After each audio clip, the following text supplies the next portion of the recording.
All right, so my nephew sends me this email and says, look, you really got to get this new video game, and it's called 100 Floors. He says, you'll love it. I do it with my kids, and Uncle Michael, you really got to try it. So I get this video game, and I tell you, first thing, I put it down on my iPad, and it doesn't work. You're supposed to be able to see the 100 floors and try to go from one floor to another by taking away all of the obstacles that are in front of the elevator.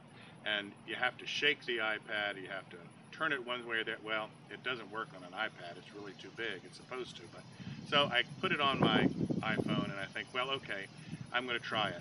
Well, floor after floor after floor, there's a different way to get into the elevator and ascend to the next floor, to go to the next level, and you really have to think. I guess if you're a little more creative in such things than I am, it's a lot easier.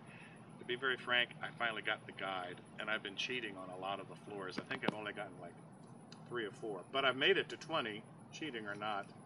And as I was doing this, with all the different machinations you have to do, you have to break apart rocks, you have to scare the snake away, you have to do all these other things, and you have to figure out how to use your iPhone to do it. The iPhone's actually a part of the journey into the elevator and the next floor. I got to thinking, you know, this is a lot like a spiritual life. I mean, there are obstacles to ascending to the next level of spirituality. There's obstacles that you really have to use the very instrument that you're given, and that's your life. It's much bigger than an iPhone.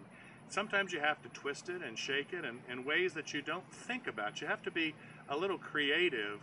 Where do I find time for prayer? Where do I find time to serve the poor? How is it that I can best use my words and my language to let Jesus be known to my friends without turning them off, instead of turning them on to a relationship with him? Like 100 floors, in order to go to the next level, it strikes me we really have to put some effort into finding ways to get past all the obstacles that society and the world and just our life and our fears put in front of us to keep us from going further.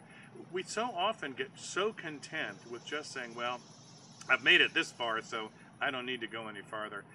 But that doesn't work in 100 floors, and it doesn't work, very frankly, in the spiritual life either. In 100 floors, if you don't go to the next level, well, you have to stop playing. That's just the way it is. You can't keep going back and doing the same ones over and over. And hopefully, each time you go to one level, you get a better idea of what it's required to get to the next level. You get a better idea of what do I have to shake, what do I have to turn, what are the things and the tools that are being given me in this particular part of the game to go up one floor higher. Well, the same thing happens, of course, in the spiritual life. If we don't go to the next level, in the end, we pretty much stop playing. We don't advance, we don't grow, we don't get bigger, we don't become the person Jesus wants us to be. And while he provides all of the tools, sometimes they're not as obvious as other times, but if we use them well and go from floor to floor in our spiritual life, gradually we begin to understand better what it is in this stage that I need to use to get rid of the obstacles from the ones I've used in all the stages before. That's the nature of growth in the Holy Spirit.